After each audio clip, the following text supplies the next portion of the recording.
Namaskar, dear farmers friends. Welcome to your favorite program Krishi Darshan. As you know, pomegranate is most important fruit crop and is known for its nutritive and export potential in India. And India is the largest producer of pomegranate in the world, with a production of 7.45 lakh metric ton in the area of 1.13 lakh hectare, with the productivity of 6.6 ton per hectare.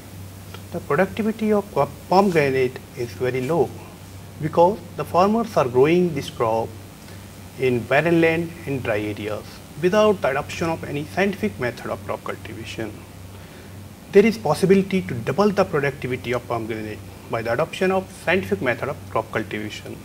So we have chosen today's topic for discussion as pomegranate cultivation. To discuss the topic thoroughly, we have with us Dr. Bhagya. She is a principal scientist at National Research Center on Pomegranates, Solapur. Dr. Anshul Bhatt, Professor, Department of Horticulture, University of Agriculture Science, Bangalore.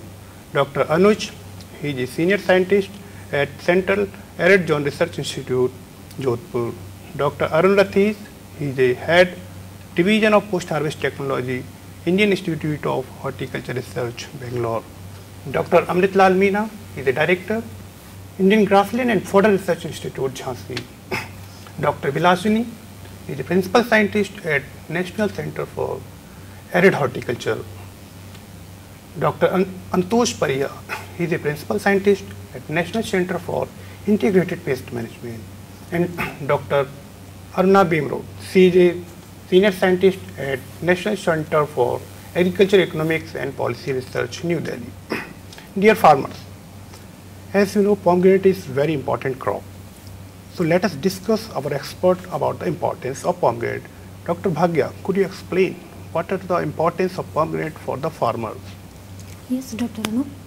Pomegranate is a very important fruit crop because of its taste, nutritional and medicinal importance. Taste is very sweet.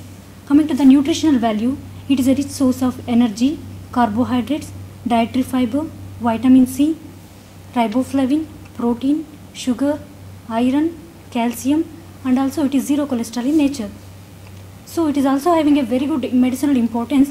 It is used against the heart attack, then anti-cancer, anti-diabetic, antiviral, antibacterial, anti-anemic, anti-aging, and also it is useful in some of the stomach-related disorders. Since pomegranate possesses a high nutritional and medicinal importance, there is a large scope for increasing the productivity by adopting the scientific production technology. Thank you, Dr. Bhagya, for giving in brief about the importance of pomegranate.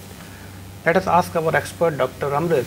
Could you explain what are the requirements for climate and soil for cultivation of pomegranate? Of course, Dr. Anu. Pomegranate can grow in semi-arid climatic conditions and can be grown up to an altitude of 500 meters above mean sea level. It thrives well under hot, dry summer and cold winters provided irrigation facilities are available. The plant requires hot and dry climatic conditions during fruit development and fruit ripening. Regarding soils, pomegranate can be grown in variety of soils ranging from acid sandy loam to alkaline calcareous soils. In India, it is grown in rocky gravel soils, and the only soil which is not suitable for pomegranate cultivation is heavy clay soils, as these soils have drainage problems. Oh, thank you, Dr. Amrit, for giving in brief. Dear farmers, before going in detail about the cultivation of pomegranate, let us discuss our expert for the different varieties. Dr. Anshul, could you explain what are the different varieties of pomegranate that farmers should grow to get maximum yield? Well, Dr. Anup, there are many varieties of pomegranate which are developed by state agriculture universities and ICR research stations. I will introduce a few of them.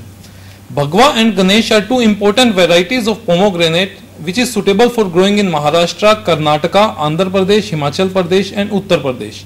G137 is also one of the important variety of pomegranate which is suitable for Maharashtra, Karnataka and Andhra Pradesh. While Mridula and Jalore seedless are suitable for growing in Rajasthan. Ruby is an hybrid of pomegranate which is suitable for growing in Maharashtra and Karnataka. So these are some of the most important varieties and hybrid which are suitable for growing in different parts of country. Yield of these varieties and hybrid is range from 14 to 20 ton per hectare. Well, thank you, Dr. Anshul, for giving in detail about different varieties. Let us ask our expert, Dr. Vilashni. Could you explain what are the propagation techniques for pomegranate and what is the planting time and planting geometry for pomegranate cultivation? Yes, Dr. Anup.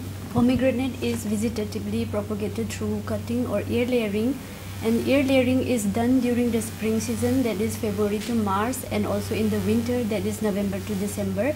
Coming to the planting time, the pomegranate are planted during the summer season in the subtropical region and during winter in the tropical regions of India.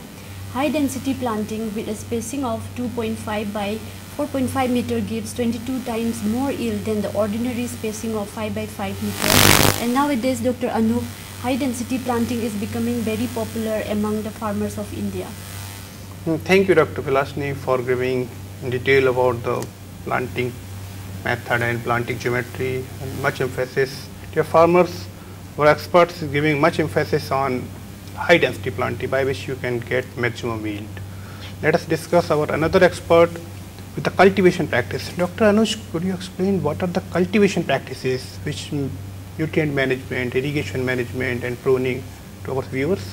Yes, Dr. Anup. Talking about the fertilizer requirement, pomegranate needs about 1.5 kilogram of urea, 1 kilogram of dashphos and half a kilogram of muriate of potash in split doses per tree per year. Talking about the fertilizer requirement of the fruiting trees, we need about 50 kilogram of farmyard manure and 1 kilogram of ammonium sulfate, which is to be applied before flowering. But it is always better to get the soil nutrient status analyzed and apply the fertilizer accordingly. Now coming to the irrigation, first irrigation has to be given by the mid of May by check basin method, then followed by regular irrigation at till the monsoon sets in. In summer season, irrigation is to be given at weekly interval, and in winter it has to be given at fortnightly interval. Then drip irrigation, if you are following, it can reduce the water consumption up to 50%.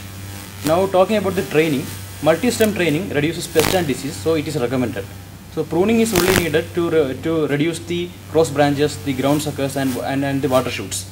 So talking about the intercropping, pulses and vegetables are generally recommended, but in arid regions, intercropping should be done only in the rainy season.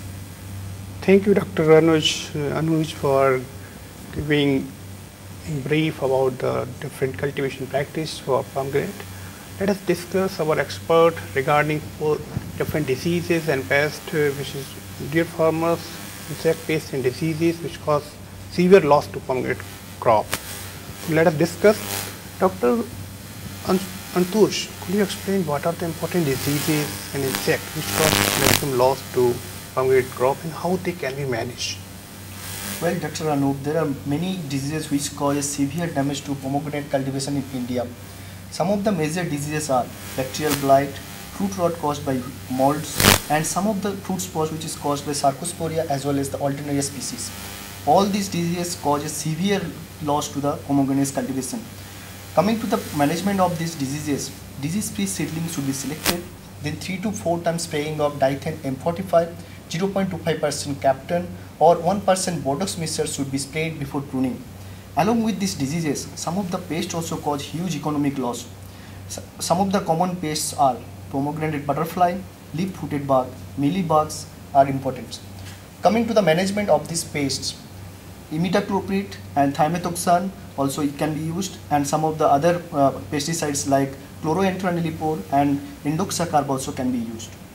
Thank you, Dr. Antosh, for giving in detail about the different insect pest diseases and their management. Dear farmers, post-harvest technology and post-harvest management practices can play a very important role. They will provide you maximum benefit and opportunity to get maximum price of your product in the market. Let us discuss with our expert. Dr. Arun, could you explain what are the post-harvest management practices that farmers should follow to get the maximum price of their produce in the market? Well, Dr. Anup, the first post-harvest process that we start in pomegranate cultivation is after harvest for the grading. While grading the pomegranate, they are graded basically on the basis of their size, weight and color. The main categories are King, Queen, Prince and Super. They are packed into corrugated fiber board boxes with cut pieces of paper as the cushioning material. We can pack up to 45 queen sized or 12 king sized pomegranate into one box. The pomegranates can be stored for a period of up to 2 months at refrigeration conditions of 5 degrees Celsius. Then talking about the different products that we can produce from pomegranate. The ready-to-use products like the pomegranate juice and juice concentrate are the most popular ones in our country. Among the pomegranate juice concentrate, they need to be diluted prior to using. The other product is the pomegranate aril, which is pomegranate seed processed. They are formed as a result of a process called minimal processing. They are ready-to-use products. Another product is the anardhana, which is an indigenous product with flavoring as well as some proven medicinal qualities. Another product is pomegranate wine. It is very popular outside our country, but here it is not that popular. So that is one product where farmers can throw some future prospects and that can give great monetary benefits. Then speaking about the byproduct handling, the extracts like phenols and other extractables from the pomegranate rind is a place where farmers can make some profit, and this will also reduce the byproduct generation from the processing industry. Thank you, Dr. Arun, for giving in brief about the post-harvest management practices and what are the products that farmers can go for and think in future. Dear farmers, before going and before thinking for cultivation of any crop, the important aspect comes in our mind. What is the economics? How much we have to incur? What is the input? How much output you will gain? Let us discuss with our expert. Dr. Aruna, could you explain what are the economic aspects that are important for the farmers for pomegranate cultivation? Yes, Dr. Aruna. Pomegranate plant takes 4 to 5 years to come into bearing, and fruits become ready for picking 120 to 130 days after fruit set. And once plant starts bearing fruits, then yield per acre is around 8 to 9 tonnes. Now coming to the cost inputs, which includes for 1 acre it is around 2 lakhs, which includes cultivation expenses of around 31,400, irrigation cost of around 60,000, cost of drip or sprinkler is around 20,000, and infrastructure cost is around 50,000, and finally the land development cost of around 39,600. Now coming to the cost returns, so from yield it is around 20,000 per tonne, which means 1.6 to 1.8 lakh rupees per acre per year. Thank you, Dr. Aruna, for giving in brief about economic aspects of crop cultivation of pomegranate. I am thankful to you. I am thankful to all our experts, Dr. Bhagya, Dr. Anshul, Dr. Anuj, Dr. Arun, Dr. Amrit, Dr. Bilashni, Dr. Anatosh Pariya and Dr. Aruna again. Thank you very much for coming in the studio and giving such beautiful and informative talk to our viewers. Dear farmers, we hope this episode on pomegranate cultivation is informative for you. If you have any query, you can write us at Krishi Darshan, National Academy of Agriculture Research Management, Rajendra Nagar, Hyderabad. You can mail krishdarshan@naarm.earnet.in. You can call us on mobile 09451668667. Dear farmers, we shall meet again the next week at the same time in your favorite program with another important topic. Thank you for watching us. Namaskar.